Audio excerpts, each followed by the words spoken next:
Well, there's been a lot of talk lately about whether this Middle East conflict, the shaky ceasefire, and the oil scare have suddenly changed everything for investors. So, in this video, we're going to separate fact from fiction, and you are going to walk away feeling a lot smarter and a lot more confident about where the real opportunities may be. By the way, it's Saturday, April 11th in New York, so let me know in the comments what day and date you're watching from. And very quickly, we do have members-only videos made by a separate research team with deeper research for premium members, and subscribing helps support the channel. Now, in case you've seen some of the excitement this week, you probably know what I'm talking about. Stocks ripped higher on the truce headline. People started acting like the danger was over. Oil pulled back. And suddenly the mood flipped almost overnight. Then, just as fast, people started asking the opposite question. Wait a second. Is this thing even real? Is the shipping route actually open? Is inflation about to come roaring back? Are stocks still the place to be, or did this whole setup just change? And that is really the heart of the issue. Because on the surface, the story sounds simple. Bad war headline, higher oil, more inflation, less chance of rate cuts, lower stocks. Good truce headline, lower oil, less fear, buy everything back. Nice clean story, very tidy, very easy to sell. And also, I think, way too simple. Because when you slow this down and look at what actually matters, a lot of the panic starts to fall apart. Let's begin with the biggest point. Has the bullish case for US stocks actually been broken by this conflict? I don't think so. And I'm not saying that because headlines do not matter. They do matter. They hit sentiment, they move energy prices, they change rates. They absolutely can smack stocks around in the short run. But that's different from saying they change the whole map for the next several years. Those are not the same thing. From recent market updates, the ceasefire never really looked clean. The latest reporting said the truce was fragile. Fighting linked to Lebanon was still continuing, and the Strait of Hormuz was still not back to normal traffic, even after the relief rally. In other words, the market celebrated the headline before the underlying mess was truly resolved. So if the market may have overreacted to the good news, does that automatically mean the bulls are wrong? No. Not automatically. What it means is you have to separate a trading move from an investing thesis. A trading move is what happens when a scary headline gets a fast emotional response. An investing thesis is what happens when earnings, cash flow, labor conditions, rates, and capital flows keep pushing in a certain direction for a long enough period of time. That second part is what matters more. And on that front, the backdrop is not perfect, but it is also nowhere near the disaster some people are trying to paint. March inflation came in a little above 3% from a year earlier, and the month-over-month jump was hot, mostly because energy surged. But take out food and energy, and the core trend was much calmer, sitting in the mid-twos. That does not mean inflation is solved. It means the latest burst was much more of an oil and energy shock than a broad everything is burning shock. That distinction matters a lot. And there is another clue here that gets overlooked. Oil itself already showed you how headline-driven this market is. After the truce announcement, crude gave back a very large chunk of its panic move, with U.S. crude settling back in the high 90s and posting one of its sharpest weekly drops in years. That does not mean the risk disappeared. It means traders who chase the straight-up fear story got reminded that geopolitics often moves in jolts, not straight lines. So when I hear someone say, the market has to price permanent damage right now, my first question is always, based on what? Based on a one-day move? Based on a headline? Based on a map on television? Or based on evidence that the pressure is broadening, deepening, and staying put? Those are very different standards. And I think investors get into trouble when they use the weakest standard and pretend it is the strongest one. Because people hear the word inflation and they act like there is only one type. There isn't. There's the kind that seeps through the whole economy and hangs around like a bad smell in the walls. And then there's the kind that hits because one pressure point, usually energy, suddenly spikes and everybody freaks out before we know how long it lasts. Those are different animals. Think about it like this. If you get one crazy electricity bill because of a heat wave, that is painful. But it is not the same thing as your rent, your groceries, your insurance, and your wages all resetting higher for the next year. One is a shock, the other is a regime. That is why duration matters so much here.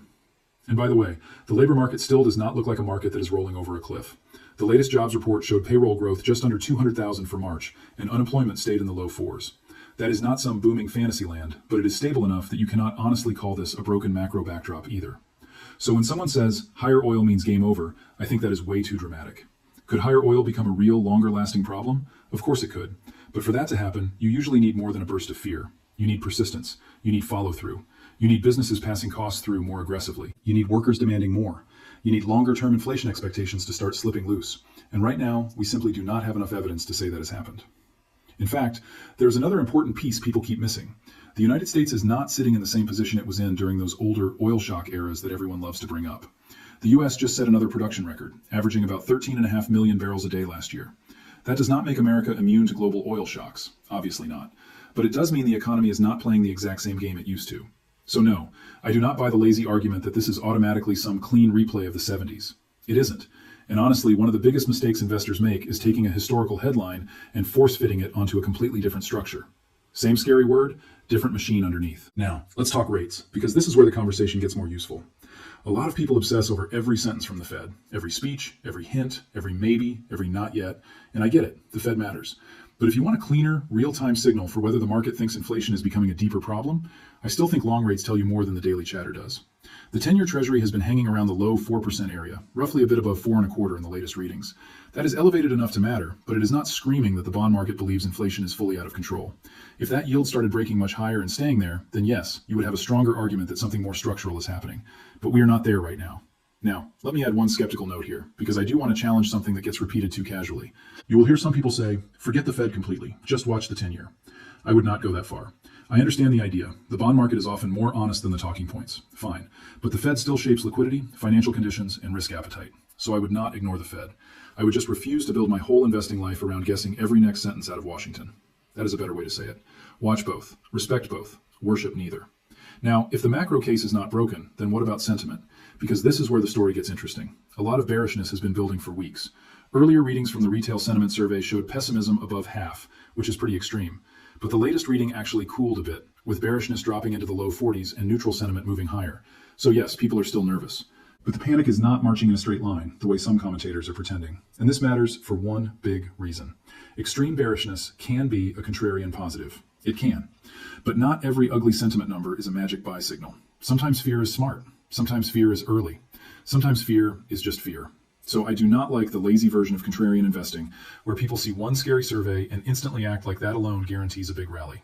What matters is the combination. If sentiment is ugly, while earnings are collapsing, credit is cracking, and unemployment is surging, that is one situation. But if sentiment is ugly, while the labor market is still standing, core inflation is calmer than the headlines suggest, and many major companies are still generating serious cash, then the bearish crowd can absolutely get trapped. That is the setup I think matters more here. Not blind optimism, not blind contrarianism, selective optimism. That is especially important after relief rallies, because the investors who sell into fear are often the same ones scrambling to get back in after the bounce, and that back and forth destroys performance. Missing a few of the strongest rebound days can do more damage than people realize.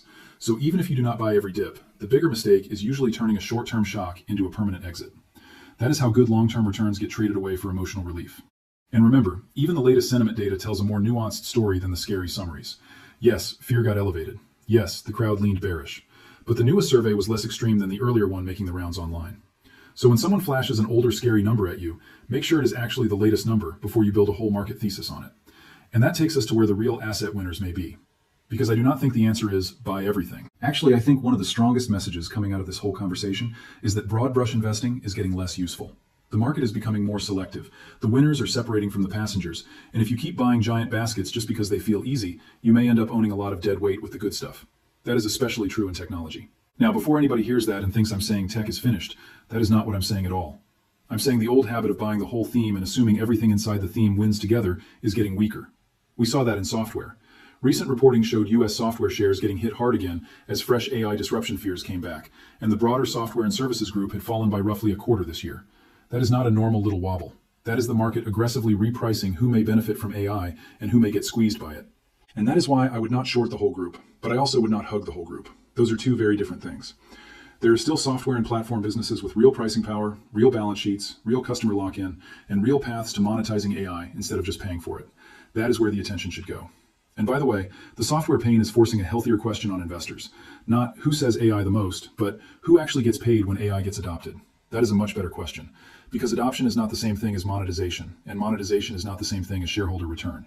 The market is finally acting like it understands that. Some businesses will use AI to become stronger. Some will use AI just to defend their existing turf. And some will discover that the very tools they hoped would help them are making their old pricing model look weaker. That sorting process is painful, but it is also where mispricing gets created. So no, I do not think the software story is dead. I think the easy software story is dead. The easiest way to think about it is this. AI is not a magic word anymore. It is a cost center until proven otherwise.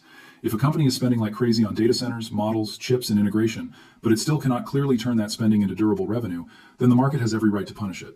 On the other hand, if a company can absorb those costs, sell trusted tools into existing enterprise relationships, and make customers feel the product is mission critical, that is a different story. That is why select enterprise software, hyperscale platforms, and cybersecurity still make sense to me. Cybersecurity especially. Because when AI gets stronger, the attack surface does not shrink, it expands. More automation, more agents, more integrations, more risk. So even if broad software gets chopped up, the security layer can stay structurally important. And that to me is a much more intelligent way to invest than just buying a big software basket and hoping the weeds do not choke the flowers. In other words, buy the best houses on the block, not the whole neighborhood. Now what about semiconductors? Same basic lesson, maybe even more extreme. Chip stocks can be fantastic businesses and absolutely brutal stocks, sometimes in the same year. They are cyclical, they are expectation heavy, and they punish late buyers faster than people want to admit. So when I hear people ask, should I just buy all the chip names here? My answer is usually no. You do not have to own every shovel in a gold rush. If you want exposure to the AI build-out, owning the clear leaders makes more sense than trying to guess every second-tier winner. And even then, you do not need to nail the exact bottom. A lot of people lose money trying to be heroes in the most crowded part of the story. Now, let's move away from tech for a second, because there are other parts of the market that still look more attractive than people realize. Financials are one of them. And I know that sounds uncomfortable, because the market has spent a lot of time worrying about banks, private credit links, commercial exposure, all of that. Hedge funds were reported to be aggressively short the sector in March, which tells you sentiment got very ugly very fast. But that kind of crowding can create opportunity if the worst-case view does not show up. Here's what I think many investors miss. Not all financials are the same. Big, diversified firms are not the same as weak fringe players. Small, clean community lenders are not the same as overextended middle-tier operators. Insurance is not the same as private asset managers. Lumping the whole sector together is just intellectually lazy. And there is another reason financials interest me here. A lot of the shorting activity may not even be a pure banks are doomed call. From recent reporting, some of that trade looks more like a hedge against broader credit anxiety tied to private lending.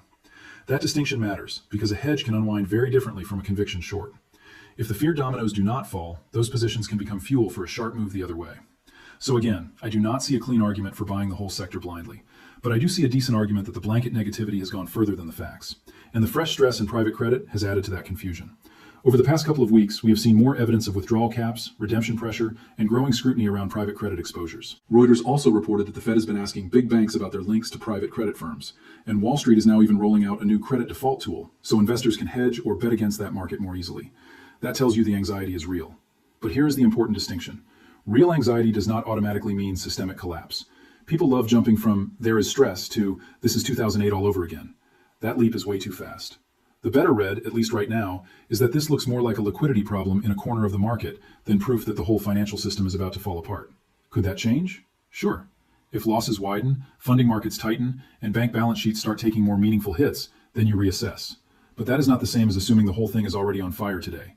In fact, there is a longer-term angle here that I think is pretty underappreciated. If private markets lose some of their shine, and if more investors start caring again about liquidity, transparency, and actual price discovery, that could quietly help public small-cap and mid-cap stocks over time. Because one reason those areas have been ignored is that private assets soaked up so much attention, so much capital, and frankly so much storytelling. If that tide pulls back, some money may come home. So when I think about asset winners for the next decade, I do not just think mega-cap forever. I think selective U.S. equities, yes, but also the possibility that parts of the public market nobody cared about for years start mattering again. That is worth watching. And this is one place where I think long-term investors may have an edge over the people trading every tremor. If private market funds are forced to become more conservative, if withdrawal terms keep annoying investors, and if transparency becomes a bigger selling point, public equities may start looking refreshingly simple again. Daily pricing, clean reporting, easier exits. Those things used to sound boring. In a stressed environment, they can start sounding beautiful. That is why I would not dismiss smaller public companies just because they have lagged for years. Sometimes lagging is exactly what creates the next cycle's opportunity. Now, let's talk communication services and utilities, because these are two areas that don't get enough attention when people talk about future winners. Communication services is interesting because it gives you a weird but useful mix. On one side, you have large advertising, streaming, and platform businesses that can still scale. On the other, you have steadier cash-generating telecom names that can act more defensive when markets get messy. That blend matters. And the fresh context around media is actually supportive here. Recently published reports have shown regulators and industry players paying more attention to the shift of live sports towards streaming and subscription platforms, which tells you this transition is not theoretical anymore. It is already reshaping the economics of who owns attention. That does not mean every streamer wins, of course not, but it does mean platform scale, content leverage, distribution, and ad technology still matter a lot. So again, selectivity. Not all at once. Not because a theme sounds cool, because the business model is actually improving. Utilities are the quieter piece here, but I think they deserve respect. Why?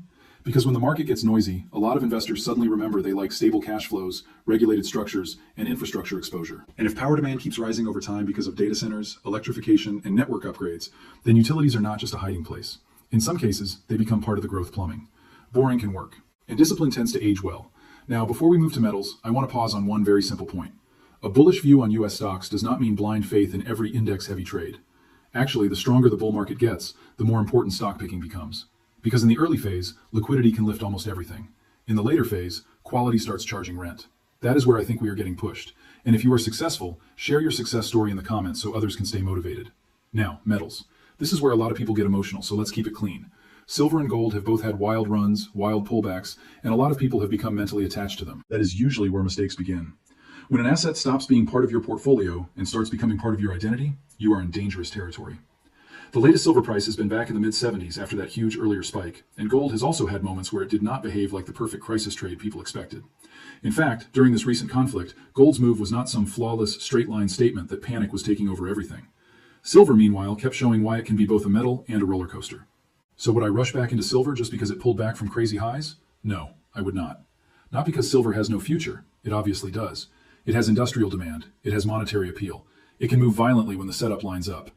But after huge upside, huge volatility, and a market full of people still emotionally anchored to the peak, I think caution is still the smarter posture. And gold?